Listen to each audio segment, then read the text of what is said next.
ഹനോയിൽ വന്നിട്ട് ഇന്നത്തെ എൻ്റെ യാത്ര ബസ്സിലാണ്. ഓൾക്കോട്ടർ ഭാഗത്തേക്ക് പോകാനാണ് ഞങ്ങൾ ഈ ബസ്സിൽ കയറാൻ പോകുന്നത്.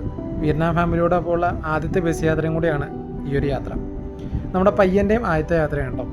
നമ്മുടെ KSRTC പോലെ തന്നെയാണ് കേട്ടോ ഈ ഒരു ഹനോയിലെ ഈ ഒരു ബസ്. റെഡ്, ബ്ലൂ, യെല്ലോ നിറത്തിലേക്കാണ് ഹനോയിലെ ബസ്സുകളുള്ളത്. നമ്മളിപ്പോൾ കയറിയത് ബ്ലൂ ബസ്സിലാണ്. ടിക്കറ്റ് ചാർജ് വരെ 7000 വിയറ്റ്നാമീസ് ഡോങ് ആണ് സിറ്റിയിൽ നിന്ന് എവിടെ നിന്നും എവിടേക്ക് പോകാനായിട്ട്. നമ്മുടെ അതിൽ ഏകദേശം 16 രൂപ വരും ആ ഒരു ടിക്കറ്റ് ചാർജ്. ഞങ്ങൾ 3 പേരും ടിക്കറ്റ് എടുത്തു 7000 വിയറ്റ്നാമീസ് ഡോങ് വെച്ചിട്ട്. പയ്യന് ഫ്രീ ആണ്. ടിക്കറ്റ് പുള്ളിക്കാരിത്തെ തന്നെ കാണിച്ചു തന്നു. 7000 വിയറ്റ്നാമീസ് ഡോങ്ങിൻ്റെ നമ്മുടെ പ്രിൻ്റഡ് ടിക്കറ്റാണ് ഈ കാണുന്ന ടിക്കറ്റ്. നഗരത്തിൽ എവിടെയും പോകാനായിട്ട് ഈ സിറ്റി ബസ്സിൻ്റെ നമ്പറാണ് 30. നമ്മുടെ ബസ്സിൽ നമ്പർ വ്യക്തമായിട്ട് എഴുതിയിട്ടുണ്ടാവും. ആ ഒരു നമ്പർ വെച്ചിട്ടാണ് നമുക്ക് എങ്ങോട്ട് പോകണമെന്ന് തീരുമാനിക്കുന്നത്. ഇപ്പോൾ ഇതിനകത്ത് എഴുതി വെച്ചിട്ടുണ്ടെങ്കിൽ 30 എന്നുള്ള നമ്പറാണ് ഞങ്ങൾ സ്റ്റേ ചെയ്യുന്ന സ്ഥലത്ത് നിന്ന് നഗരത്തിലേക്ക് പോകുന്നതിനുള്ള ബസ്. അതിലിപ്പോൾ എയർപോർട്ടിൽ നിന്ന് നഗരത്തിലേക്കാണ് വന്നെങ്കിൽ 86 എന്ന് പറഞ്ഞ ബസ്സാണ്. 86 എന്ന് പറഞ്ഞ ബസ്സാണ് ഹനോയ് എയർപോർട്ടിൽ നിന്ന് നമ്മുടെ ഹനോയ് ഓൾക്കോട്ടർ ഭാഗത്തേക്ക് വരുന്ന ബസ്സിൻ്റെ നമ്പർ. 45,000 വിയറ്റ്നാമീസ് ഡോങ് ആണ് നമ്മുടെ ടിക്കറ്റ് ചാർജ് വരിക ഹനോയ് എയർപോർട്ടിൽ നിന്ന് ഹനോയ് ഓൾക്കോട്ടർ ഭാഗത്തേക്ക് വരാം. ഞങ്ങളിപ്പോൾ സിറ്റി സെൻറ്ററിലേക്കുള്ള യാത്രയിൽ ബസ് ഇറങ്ങിയിട്ട് ഇപ്പോൾ നടക്കുകയാണ്. നടക്കുന്ന വഴിക്കാണ് ഒരു ചേച്ചി റോഡ് സൈഡിൽ നിന്ന് ഭക്ഷണം വയ്ക്കുന്നത്. അത് കണ്ടിട്ട് നമ്മുടെ പുള്ളിക്കാരത്തി അവിടെ നിൽക്കുന്നത്. ഉച്ച സമയമായിരുന്നു, ഭക്ഷണം കഴിക്കാനുള്ള സമയമായിട്ട് അപ്പോൾ ഇരിക്കാം ഭക്ഷണം കഴിക്കാമെന്ന് പറഞ്ഞു. അപ്പോൾ വെറൈറ്റി ഒരു അനുഭവമായിട്ട് എന്തായാലും ഞാനും നിന്നു കഴിക്കാമെന്ന് പറഞ്ഞു. തോളത്ത് തൂക്കി ചൂടോടെ സൂപ്പ് വയ്ക്കുന്ന ഒരു ചേച്ചിയാണ് ഈ ചേച്ചി കേട്ടോ. വളരെ ചുരുങ്ങിയ ചിലവിൽ റോഡ് സൈഡിൽ ഇരുന്ന് ഭക്ഷണം കഴിക്കാനുള്ള ഒരു അനുഭവം കൂടെയാണ് ഈ ഒരു അനുഭവം ഞങ്ങൾക്ക് കിട്ടിയത്. അപ്പം ഇരിക്കാനായിട്ടുള്ള സംവിധാനം എന്ന് പറഞ്ഞാൽ ഇതുപോലുള്ള ചെറിയ സ്റ്റൂളുകളാണ്. ഒരു മഞ്ഞ ചെറിയ സ്റ്റൂള്, അതിനേക്കാളും കുറച്ചുകൂടെ പൊക്കമുള്ള നീല സ്റ്റൂള്. മഞ്ഞ സ്റ്റൂള് നമ്മളിരുന്നിട്ട് ബൗളിൽ പാചകം ചെയ്ത ഭക്ഷണം നമുക്ക് എടുത്ത് തരുമ്പോൾ നമ്മൾ ആ ബൗള് നീല സ്റ്റേബിളിൽ വെച്ചിട്ട് നീല സ്റ്റൂളിൽ വെച്ചിട്ടാണ് ഭക്ഷണം കഴിക്കുക. ഇപ്പോൾ കൊച്ചിരിക്കുന്ന കണ്ടില്ലേ, മഞ്ഞ സ്റ്റൂളിൽ ഇരിക്കുന്നു, നീല സ്റ്റൂളിൽ ഭക്ഷണം പാചകം ചെയ്ത ഭക്ഷണം നമുക്ക് എടുത്ത് തരും. ആവി പറക്കുന്ന നമുക്ക് ആ വീഡിയോയിൽ കാണാൻ കഴിയും. നല്ല രീതിയിൽ ആവി പറക്കുന്നുണ്ട് ആ പാത്രത്തിൻ്റെ അടപ്പ് തുറന്നു കഴിഞ്ഞപ്പോൾ. അപ്പോൾ ആ ബൗളിലേക്ക് നമുക്ക് ഇടിയപ്പം പോലുള്ള നൂഡിൽസും അതുകൂടാതെ ഞവണിക്കയും നമുക്ക് എടുത്ത് തന്നു. ഞവണിക്ക ഇറച്ചിയാണ് ഇതിൻ്റെ കോമ്പിനേഷൻ. ബുൺ അപ്പ് എന്നാണ് ഇതിൻ്റെ പേര്. അതാണ് പുള്ളിക്കാരത്തി ഇപ്പോൾ എന്നോട് പറഞ്ഞത് കേട്ടോ. ബുൺ അപ്പ് ഞവണിക്ക ഇറച്ചിയുടെ പേരാണ് അപ്പ്. ബുൺ എന്ന് പറഞ്ഞു കഴിഞ്ഞാൽ നമ്മുടെ ഇടിയപ്പത്തിന് സമാനമായ നൂഡിൽസ്. പല വീഡിയോകളിലും ഫോട്ടോകളിലും നിങ്ങൾ ബുൺച എന്നുള്ളൊരു വിഭവം കേട്ടിട്ടുണ്ടാവും. ബുൺചയിലും ഇതേ സെയിം നൂഡിൽസാണ്. നമ്മുടെ ഇടിയപ്പത്തിന് സെയിം കാഴ്ചയിലെ ഇടിയപ്പത്തിന് സമാനമായിട്ടുള്ള നൂഡിൽസ്. ബൗളിലേക്ക് നൂഡിൽസ് ഇങ്ങനെ പകർത്തിയിട്ടു. അപ്പ് എന്ന് പറഞ്ഞാൽ ഞവണിക്ക ഇറച്ചി പകർത്തിയിട്ടു. അതുകൂടാതെ നമ്മുടെ മുളക് ചമ്മന്തിയാണ് ഞങ്ങളിപ്പോൾ ഇട്ടത് കേട്ടോ. ഒരു സ്പൈസി ടേസ്റ്റിന് വേണ്ടിയിട്ടാണ് നമ്മൾ ഈ മുളക് ചമ്മന്തി ഉപയോഗിക്കുന്നത്. സ്പൈസി ഇഷ്ടമുള്ളവർക്ക് അങ്ങനെ അത് മുളക് ചമ്മന്തി ചേർത്ത് കഴിക്കാം, അല്ലാത്തവർക്ക് അത് വേണമെന്നില്ല. അതുകൂടാതെ നമ്മുടെ വെളുത്തുള്ളിയും മുളകും കൂടെ ചേർന്നിട്ടുള്ള വേറൊരു സോസേജും ഉണ്ട്. താല്പര്യമുള്ളവർക്ക് അതും കഴിക്കാം മിക്സ് ചെയ്ത്. കൂടാതെ ഇതിൻ്റെ സൈഡായിട്ട് വരുന്നത് നമ്മുടെ ഹെർബ്സാണ്. ഹെർബ്സിനകത്ത് കൂടാതെ നമുക്ക് അഡീഷണലായിട്ട് വേണമെങ്കിൽ ഇതുപോലെ മീറ്റ് പുഡിങ്ങും കൂടെ മേടിക്കാം. ഹെർബ്സിൽ വരുന്നത് നമ്മുടെ ക്യാബേജ് ഇലയും അല്ലാതെ കുറച്ച് ആയുർവേദ ടൈപ്പ് വിയറ്റ്നാമീസിൻ്റെ ഇലക്കറികളും കൂടെയാണ്, ഇലകളും കൂടെയാണ് ഹെർബ്സിൽ വരിക. അപ്പോൾ ഞങ്ങൾ തുടർന്ന് കഴിച്ചു തുടങ്ങി. പുള്ളിക്കാരത്തിൻ്റെ വീഡിയോ ഞാനിങ്ങനെ കഴിക്കുന്നത് എങ്ങനെയാണെന്നുള്ളതൊക്കെ നോക്കി കൗതുകത്തോടെ എടുത്തു.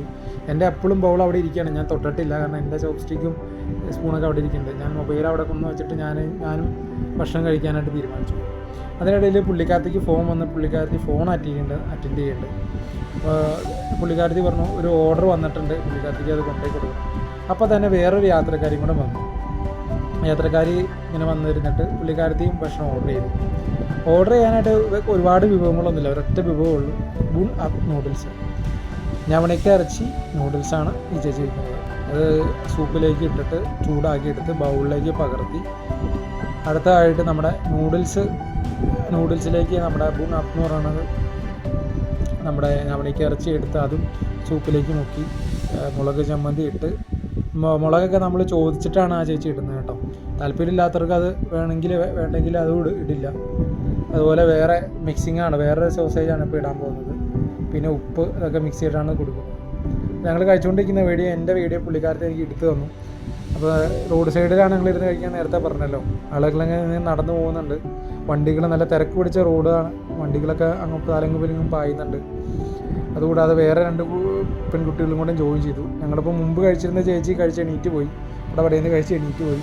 ഞങ്ങളിങ്ങനെ വീഡിയോ എടുത്തുകൊണ്ടിരിക്കുന്നത് സമയം എടുത്താണ് കഴിക്കുന്നത്. അപ്പോൾ ഞാനാണ് ഏറ്റവും സ്ലോയിൽ കഴിക്കുന്നത്. ബാക്കി രണ്ടുപേരും പുള്ളിക്കാരത്തി ആദ്യം ഭക്ഷണം കഴിച്ച് കഴിഞ്ഞുകൊണ്ട് എനിക്ക് വേണ്ടി വീഡിയോ എടുത്തു തന്നു. മകളാണെങ്കിൽ ഏകദേശം കഴിച്ച് കഴിയാറായി. ഇനി വീഡിയോയിലുള്ളത് ഈ നൂഡിൽസ് എങ്ങനെയാണ് ചേച്ചി എടുക്കണേന്നാണ് ഉള്ളൊരു കാഴ്ചയാണ് കേട്ടോ. അപ്പോൾ ഇതിനു മുമ്പ് ഒരു ഫോണിലൊരു ഓർഡർ വന്ന ആൾക്ക് വേണ്ടിയിട്ട് ഇനി പുള്ളിക്കാരത്തി എടുക്കാൻ പോയാണ് ഈ കാണാൻ പോകുന്നത് കേട്ടോ. നൂഡിൽസ് എടുത്തു വെച്ചിട്ടുണ്ട് പുള്ളിക്കാരത്തി. കൂടാതെ ഹെർബ്സ് എടുത്ത് വെച്ചിട്ടുണ്ട്. ഒരു ബൗളിൽ കുറച്ച് ഇലക്കറി കൂടെ മിക്സ് ചെയ്ത് വെച്ചിട്ടുണ്ട്. ഇനി ഇതിന് പുറമെയാണ് പുള്ളിക്കാരത്തി നമ്മുടെ ഞവണിക്കിറച്ചിയും സൂപ്പ് വെള്ളമൊക്കെ ഇനി എടുക്കാൻ പോകുന്നത്. ഹെർബ്സൊക്കെ അവർക്ക് എടുത്തു കൊടുക്കുന്ന കാഴ്ചയാണ് ഇപ്പോൾ കണ്ടത്. ഇപ്പോൾ നമ്മുടെ ചോപ്സ്റ്റിക്കും കാര്യങ്ങളൊക്കെ ആ കൊട്ടയിലിരിക്കുന്ന കാണാം. ഈ ഒരു കൊട്ടയിൽ തന്നെയാണ്, ചുരക്കൊട്ടയിൽ തന്നെയാണ് എല്ലാ സാധനങ്ങളും ഉൾക്കൊണ്ട് ചേച്ചി നടന്ന് വെക്കുന്നത്. ഈ സ്റ്റൂളും ഈ ഭക്ഷണവും ഈ ആവി പറക്കുന്ന ഈ സൂപ്പും ഈ ബാക്കിയുള്ള സാമഗ്രികളൊക്കെ ഈ കൊട്ടയിൽ തന്നെയാണ് ചേച്ചി കൊണ്ടുനടന്ന് വിൽക്കുന്നത്. എത്രയോ ഭാരമാണ് ഈ ചേച്ചി തോളത്ത് തൂക്കി നടന്ന് വിൽക്കുന്നതെന്ന് നമുക്ക് ചിന്തിക്കാൻ പോലും ആകില്ല.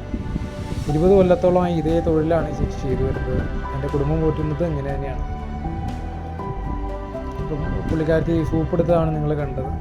സൂപ്പിന് കോമ്പിനേഷനായിട്ട് ചെറിയ ഉള്ളിയും മുളകും കൂടെയുള്ളൊരു സൂസേജും കൂടെയാണ് പുള്ളിക്കാരത്തി ഇട്ടത്. കൂടാതെ ചോപ്പ് സ്റ്റിക്ക് എടുത്ത് വയ്ക്കുന്നുണ്ട്, സ്പൂൺ എടുത്ത് വയ്ക്കുന്നുണ്ട്, പിന്നെ നമ്മുടെ ടിഷ്യൂ പേപ്പർ എടുത്ത് വയ്ക്കുന്നുണ്ട്. ട്രെയിലേക്ക് അതെല്ലാം എടുത്ത് വെച്ചതിന് ശേഷം ഇനി ആ ഓർഡർ ചെയ്ത ആൾക്ക് കൊണ്ടേ കൊടുക്കണം. ഞങ്ങളെല്ലാം അവിടെ ഇരുന്ന് കഴിക്കുമ്പോൾ പൈസ ഒന്നും കൊടുക്കാണ്ട് ഞങ്ങൾ അവിടെ ഇരുന്ന് കഴിക്കുമ്പോൾ ദൂരെ എവിടേക്കോ ചേച്ചി ആ ട്രേ ആയിട്ട് പോയി. തുടർന്ന് ഞങ്ങൾ കഴിച്ചുകൊണ്ടിരുന്നു. ഞാനും ഇലയൊക്കെ മിക്സ് ചെയ്ത് കഴിക്കുന്നുണ്ട്. എൻ്റെ പാത്രം കണ്ടു കഴിഞ്ഞാൽ കഞ്ഞി കുടിക്കാത്തവൻ കഞ്ഞി കുടിക്കുന്ന പോലെ ഇരിക്കും. ഒന്ന് മിക്സൊക്കെ ചെയ്ത് കഴിയുമ്പോൾ എല്ലാവരുടെയും ബൗൾ ഇങ്ങനെയൊക്കെ തന്നെയാണ് കേട്ടോ. കാണുമ്പോൾ നിങ്ങൾക്ക് എന്തോ ഒരു പഴങ്കഞ്ഞി കുടിക്കുന്ന ഒരു ഫീലൊക്കെ തോന്നുമെങ്കിലും ഇങ്ങനെയൊക്കെ തന്നെയാണ് എല്ലാവരും. നമ്മുടെ ഇന്ത്യയിലെ പോലെ തന്നെ ഏത് പെട്ടിക്കട ചെന്നാലും QR കോഡ് ഉണ്ടാവും ബാങ്ക് ചെയ്യാനായിട്ട്. ഇവരുടെ ബാങ്ക് ആപ്പ് വഴി പേ ചെയ്താൽ മതി. ഭക്ഷണം കഴിച്ചു കഴിഞ്ഞ് പൈസ കൊടുത്ത് ഞങ്ങൾ നടന്നുകൊണ്ടിരിക്കുകയാണ്. ഞങ്ങൾ ഓൾക്കോട്ടർ ഭാഗത്തേക്കാണ് നടക്കാൻ പോകുന്നത്. നഗരത്തിലെല്ലാം ഇതുപോലെ പതാകകൾ അലങ്കരിച്ച് വെച്ചിട്ടുണ്ട്. സ്വാതന്ത്ര്യദിനത്തോടനുബന്ധിച്ചാണ് മിക്ക സ്ഥലങ്ങളിലും ഇതുപോലെ പതാകകൾ, തോരണങ്ങൾ കെട്ടി വെച്ചിരിക്കുന്നത്. ഇതിലുള്ള വേറെ വെറൈറ്റി വിയറ്റ്നാം വീഡിയോകളൊക്കെ ആയിട്ട് ഫോളോ ചെയ്യുക, സപ്പോർട്ട് ചെയ്യുക.